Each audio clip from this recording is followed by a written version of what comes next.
बेटी को इंसाफ दो, इंसाफ दो, इंसाफ दो। के हथियारों को फांसी दो, फांसी दो। इंसाफ दो, इंसाफ दो, इंसाफ दो, इंसाफ दो, इंसाफ दो, इंसाफ दो। बेटी के हथियारों को गोली मारो साले को, बेटी के हथियारों को गोली मारो साले को। अभय दो। बोलो भारत माता की जय। बेटी को इंसाफ दो।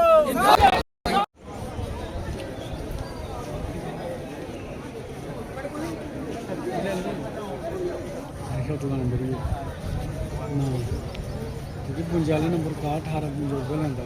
आप देखिए कि पुलिस भी मौके पर मौजूद है और यहाँ पर पुलिस को संभालने की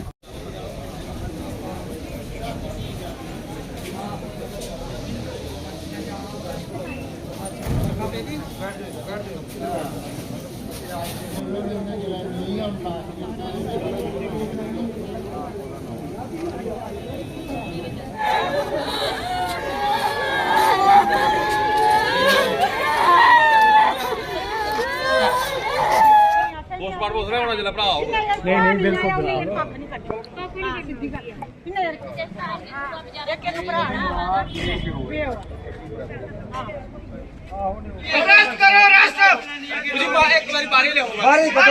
जहां एक बेटी को मार करके उसको हैंग किया गया, उसको कोई खबर उसके मायके को ना दी गई। कंसर्निंग गांव जिसकी जहां उस बेटी की शादी हुई, वहां भी शायद लोगों को पता नहीं है। उस गांव से एक भी आदमी नहीं आया है यहाँ पर। और ये एक बहुत घिनौना और घटिया किस्म की हरकत हुई है, जिसके विरोध में उस लड़की के मायके जो कि पापड़ अवतारा में थे, वहाँ से लोग आए हैं। उनके साथ सारा नड एरिया आया हुआ है। उसी के उपलक्ष्य में आए हैं कि इस बेटी के साथ आखिर वारदात हुई क्या है, जिसका तहकीकात करना, जमीनी सतह तक जाकर के पूरा इन्वेस्टिगेशन करना, और ताकि इस की आत्मा को शांति मिले और एक अच्छा इंसाफ हो सके कि जिसने जो कृत्य किया है उसको उस किस्म की सजा मिले। इसके पीछे षड्यंत्र है पूरे परिवार का जी। इसमें जो है परिवार के सदस्य इंक्लूड है, जैसा कि उसी गांव से इनपुट आ रहे हैं कि पूरे परिवार ने मिल करके इस बेटी की हत्या की है। तो क्या चाहते हो आप, क्या डिमांड करते हो? हम ये डिमांड करते हैं, जो सारे आप करते हैं, ये जो लोग आए हैं जितने, ये डिमांड करते हैं कि ये इंसाफ मिलना चाहिए और एक सच्चे मन से इन्वेस्टिगेशन होनी चाहिए, ताकि इस किस्म की और वारदातें ना हो समाज में। ये एक बहुत घटिया और घिनौनी हरकतें हैं कि किसी को मार करके अपने क्राइम को छुपाने के लिए हैंग कर दो और मरने वाले के ऊपर इल्जाम लगा दो कि इसने खुद सुसाइड किया है। इस किस्म के वारदातों को रोकने के लिए सही इन्वेस्टिगेशन होनी चाहिए, यही हम मांग करते हैं। देखो सर, कल की मतलब उन्होंने कल की डेड बॉडी कल की उन्होंने मारी हुई है, लेकिन उनकी तरफ से कोई फोन नहीं आया हमें। उनके घर की तरफ से कोई फोन नहीं आया। उनके मोहल्ले वालों ने फोन किया हुआ है। अगर उन्होंने नहीं मारी थी उन्होंने खुद बताना था ना हमें। उन्होंने खुद बताना था कि नहीं हमने ऐसे ऐसे आपकी बेटी भाई ये हो गया, या कोई जो भी बात तो हुई उन्होंने बतानी थी। उन्होंने खुद फोन नहीं किया हुआ है, लोगों ने फोन किया हुआ है कि ऐसे ऐसे आपकी बेटी को मार दिया गया है, तो आप इधर पहुंचो जल्दी। किसने मारा? उसके पति ने मारा है और उसकी सारी फैमिली इन्वॉल्व है। जेठ जेठानी ननद सब इन्वॉल्व है उसमें। सास सबसे ज्यादा बड़ा हाथ तो सास का ही है, वही उसके जेठ जेठानी सब इन्वॉल्व है उसमें। अब कोई नहीं आया है सामने, कोई सामने नहीं आ रहा है। अगर उनका कसूर नहीं है तो उन्होंने सामने आना चाहिए। तो क्या चाहते हो आप? हम चाहते हैं कि हम उसको फांसी होनी चाहिए, ताकि किसी की, कल हमारी बहन के साथ ऐसा हुआ है, किसी के साथ और नहीं होना चाहिए ऐसा। फांसी होनी चाहिए उसको। तो क्या आज आपने यहाँ हॉस्पिटल में भी आए? हमें पुलिस वालों ने क्या ही करना है। अगर वो पुलिस वाले इतने साथ देते तो उसको भगाते नहीं, हमारे सामने लाते ना एक बार उसको।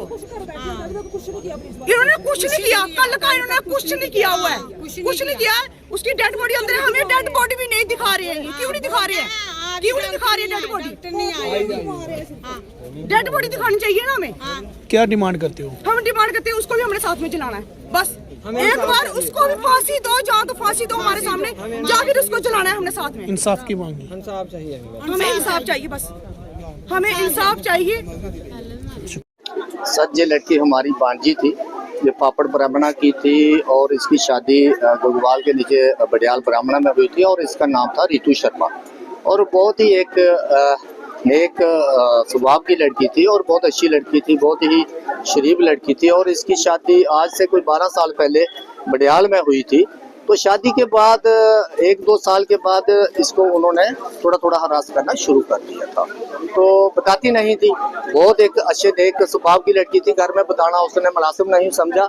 लेकिन आखिरकार उसको जब ज्यादा हरासमेंट करने लगे तो उसने अपने माता और पिता के साथ कुछ बातें शेयर करने शुरू कर दी कि मुझे ऐसे कहते हैं कि आप कुछ लेके नहीं आई, दहेज की कुछ बातें करते थे। तो उसी गम में उसकी माता भी इस दुनिया से चली गई और उसका पिता भी इसी गम में चले गए वो दोनों। अभी इसका लड़की का एक ही अकेला भाई है जो अभी देश की सेवा कर रहा है, वो आर्मी में है, तो अभी तक जहाँ पहुंचा नहीं है। और इसको कल रात इन्होंने बड़े ही एक प्लानिंग के साथ, बड़े तरीके के साथ इसका मर्डर करके इसको लटका दिया। और उसके बाद किसी गांव वालों को कोई पता नहीं, कोई खबर नहीं। रात को जब हमें पता चला कि उस लड़की को इन्होंने मार के लटका दिया गया है और बाद में इन्होंने कहा कि उसने सुसाइड कर ली है, लेकिन हम मानते हैं इस बात को कि ये लड़की सुसाइड करने वाली नहीं थी, बहुत ही अच्छी लड़की थी और इन्होंने हद से ज्यादा उसको तंग करके रखा था। और इसने इतनी बार अपने माता पिता को भी बोला कि ये कहीं ना कहीं मुझे खतरा है कि शायद ये मुझे कहीं ना कहीं मार देंगे, इतना हरास करते हैं। तो आखिरकार इस लड़की का अंत जो है वो कल रात को मृत्यु के साथ हो गया और उन्होंने इसको मार के लटका दिया गया। और अब हम यही आपके माध्यम से इंसाफ मांगते हैं एडमिनिस्ट्रेशन से, पुलिस से और बाकी जो हमारे विधायक हैं उनसे भी ये इंसाफ मांगते हैं कि ये जो एक बहुत ही निहायत शरीफ लड़की थी, इसको इंसाफ मिलना चाहिए, ताकि जो हमारे प्राइम मिनिस्टर जी का जो नारा है बेटी